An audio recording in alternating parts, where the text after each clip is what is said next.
ఆ తర్వాత phase 1, phase 2, phase 3 3 పథకాలను ఆనాడు Congress party doctor YS Rajasekhara Reddy గారు ముఖ్యమంత్రిగా ఉన్నప్పుడు కొనసాగించడం జరిగింది.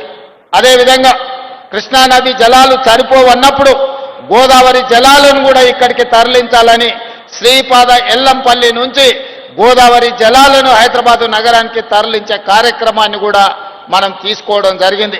ముఖ్యంగా రాజశేఖర రెడ్డి గారు ముఖ్యమంత్రిగా ఉన్నప్పుడు, శ్రీధర్ బాబు గారు మంత్రిగా ఉన్నప్పుడు శ్రీపాద ఎల్లంపల్లి నుంచి గోదావరి జలాలను తరలించే కార్యక్రమాన్ని ప్రారంభించుకుంటే అవి 2016 సంవత్సరంలో నగరానికి వచ్చినాయి. ఆనాడు ఉన్న తెలంగాణ రాష్ట్రంలో మున్సిపల్గా మంత్రిగా ఉన్నాయన ఒక ఆయన కాంగ్రెస్ పార్టీ చేసిన పనులకు షామీర్పేట దగ్గర పోయి గోదావరి జలాలు నెత్తి మీద చల్లుకొని ఫోటోలు దిగి ప్రజల్ని మభ్యపెట్టే ప్రయత్నం చేసిండు.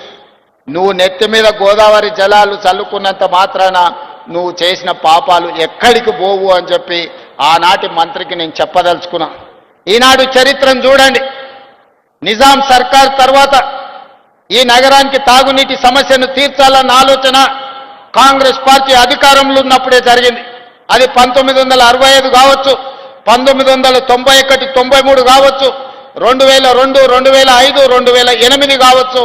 వివిధ సందర్భాలలో అటు మంజరా నది జలాలు, మూసీ నది జలాలు, ఈసీ నది జలాలు, గోదావరి జలాలు, కృష్ణా జలాలు, ఇలా హైదరాబాదు నగరానికి తాగునీటి జలాలను తరలించింది కాంగ్రెస్ పార్టీ అధికారంలో ఉన్నప్పుడే.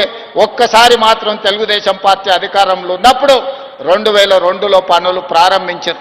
మళ్ళీ తెలంగాణ రాష్ట్రం వచ్చిన 10 సంవత్సరాలలో ఇటు గోదావరి నుంచి కానీ అటు కృష్ణానది నుంచి కానీ ఒక్క చుక్క నీళ్లు తరలించాలన్న ఆలోచన 10 సంవత్సరాల ఆనాటి పాలకులు చెయ్యలేదు.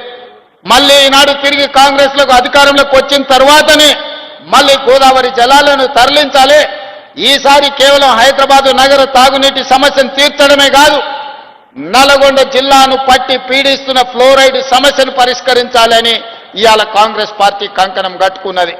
ఇవాళ నల్గొండ జిల్లాలో మూసీ నది కాలుష్యం అటు ఇబ్రహీంపట్నం కావచ్చు, లేకపోతే భువనగిరి, అదేవిధంగా మునుగోడు నియోజకవర్గాలు ఆ కిందికి కృష్ణానది వరకు